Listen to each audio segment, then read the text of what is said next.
Canada, plus exactement au Québec, à Montréal, la ferme Lufa est un prototype de 3000 m². Ferme qui a vu le jour en 2011. Une ferme pas comme les autres car son originalité vient de son fondateur Mohamed Haj qui a eu l'excellente idée de bâtir une immense serre, un jardin potager situé sur le toit d'un édifice à bureaux du quartier Ahuntsic, quartier-ville.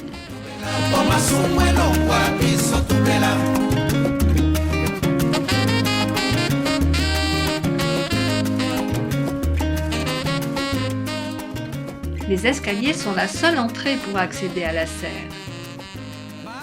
Donc là, c'est la salle où vous travaillez. L'équipe des programmes pour restaurants des micro-pousses qui est de ce côté-ci. Donc, une partie du travail implique aussi la gestion de l'administration, la recherche et développement. Donc, c'est le côté bureau.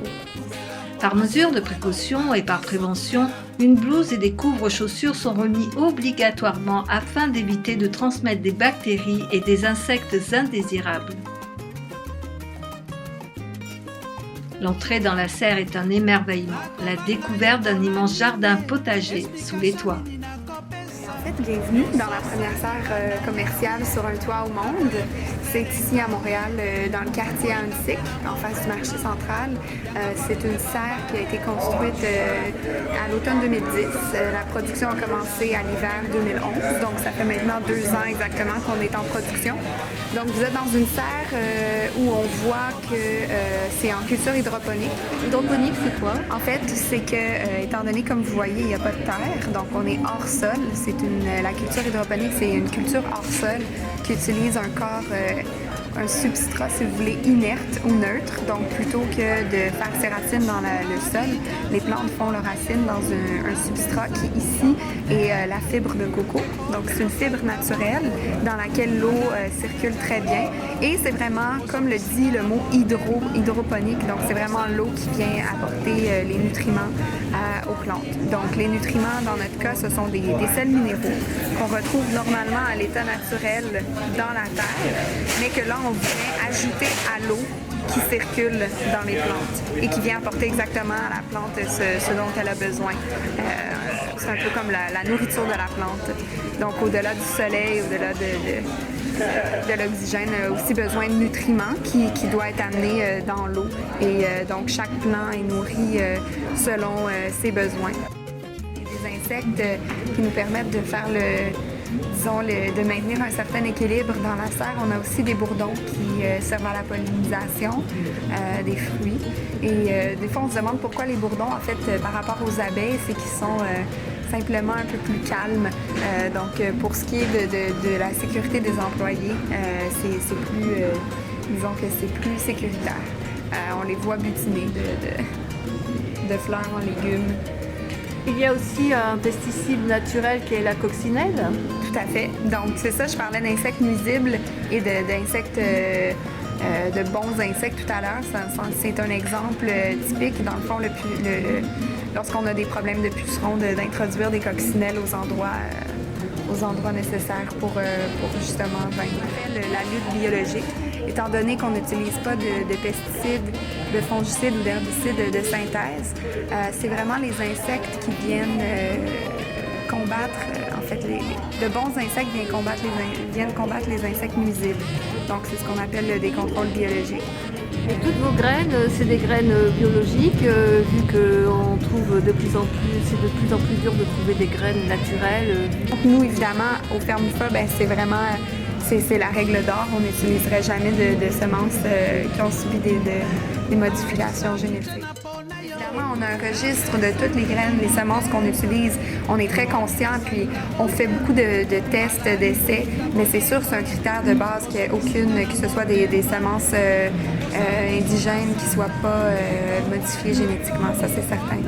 Et donc là, vous êtes combien en équipe là, pour pouvoir vous occuper de cette grande serre? Donc la serre, en fait, a une équipe d'environ 6 personnes. Vous avez été formés? Donc eux, ils ont différentes formations, mais ce qui est intéressant, c'est que ce sont beaucoup des jeunes qui, même s'il y avait eu des formations, ont vraiment appris beaucoup aussi ici. Donc, c'est un peu une école aussi, étant donné que c'est un projet unique, une serre sur le toit quand même en culture hydroponique, c'est assez unique. Donc, c'est sûr qu'on finit par apprendre beaucoup. Et au niveau de l'eau, elle est filtrée, elle est aussi... Donc, au niveau de l'eau, évidemment, en hydroponie, l'eau est absolument centrale. Donc, ce qui est intéressant, c'est que depuis le début du projet, on récupère, on filtre et on recircule l'eau, mais l'eau de pluie, on a une capacité d'environ 3 jours en fait, d'autonomie au niveau de l'eau qu'on peut récupérer. Mais toute l'eau qui circule dans les plantes recircule jusqu'à, disons, évaporation. Donc, il n'y a pas d'impact sur le système d'aqueduc, le système d'égout de la ville. Combien d'abonnés maintenant?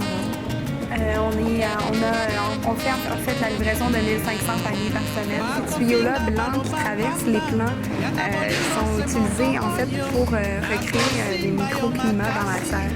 Donc, étant donné qu'on est en polyculture, chaque plante a besoin d'un environnement un peu différent. Et ça, c'est une façon en fait de venir soit réchauffer, rafraîchir l'environnement proche de la plante.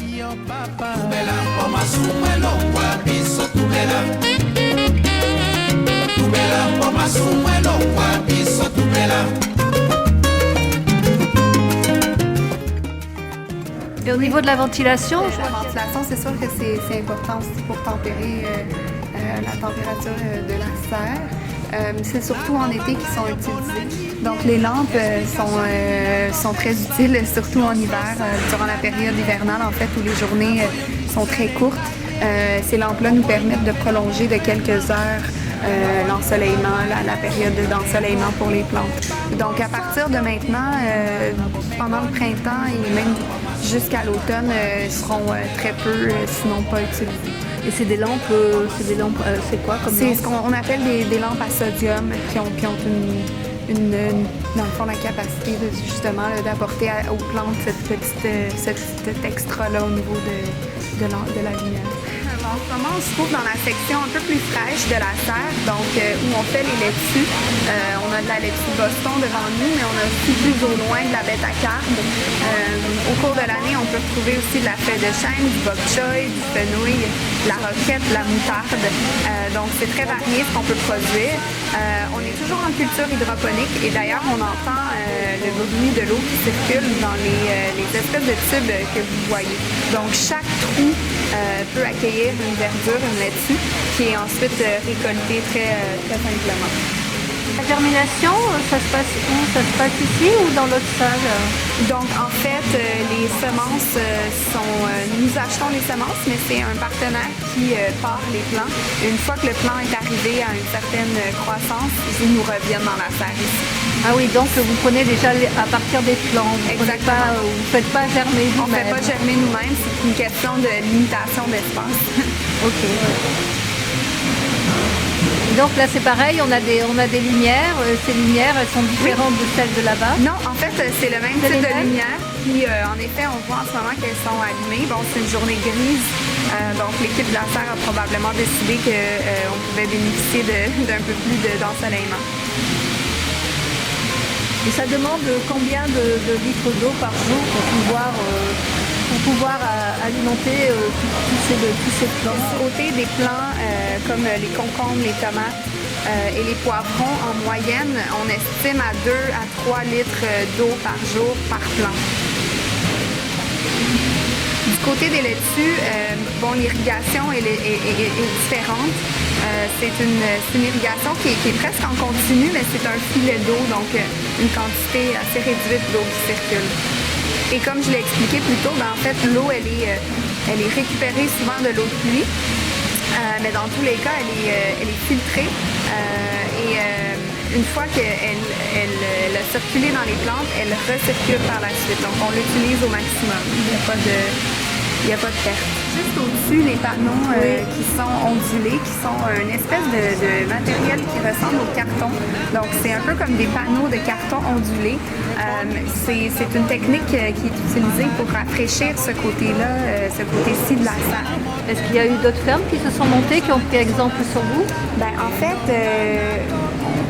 on peut même parler à l'échelle mondiale. Ici, c'est la première serre commerciale sur un toit au monde.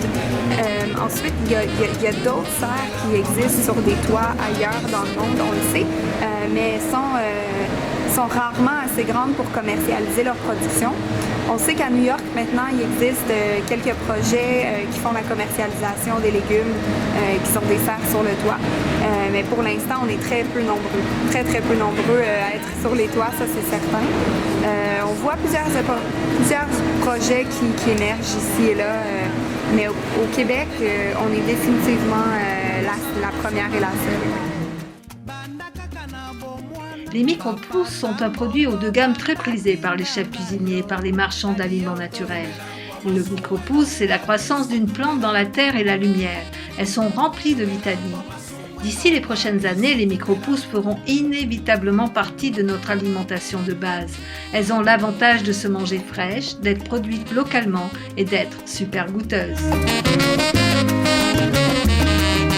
Vraiment très goûteux, tout le goût du légume qu'on connaît, ou du poivre, de la fenouil, du fenouil ou de la betterave est concentré dans la pousse. C'est pour ça que c'est autant apprécié des restaurateurs, des chefs. Le fondateur des Fermes Mufa, c'est Mohamed Haj. C'est un Libanais d'origine qui est arrivé au Québec ici à l'âge de 12 ou 13 ans et qui a une formation en informatique. Et à l'âge de 25-26 ans, il a eu cette idée-là de construire la première serre commerciale sur un toit. Et c'est un projet qui a pris quand même 4-5 ans avant de voir le jour. Donc, beaucoup de travail, beaucoup de consultations. Et c'est lui qui a permis à ce projet-là de voir le jour.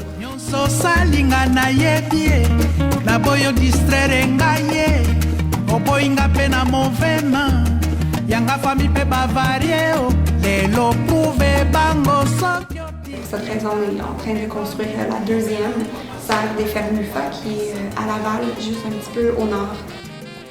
Qu'en pense le gouvernement québécois, canadien de cette excellente idée? Pour le gouvernement canadien, j'en ai aucune idée. Il faudrait savoir s'ils sont au courant. Par contre, on sait qu'au niveau du gouvernement québécois, mais aussi au niveau de la municipalité de l'île de Montréal, on a maintenant beaucoup d'appui, de reconnaissance du moins. Maintenant que le premier projet est réalisé, donc on a eu plusieurs visites de représentants qui sont bien contents que cette première serre-là commerciale sur un toit rouge soit ici à Montréal.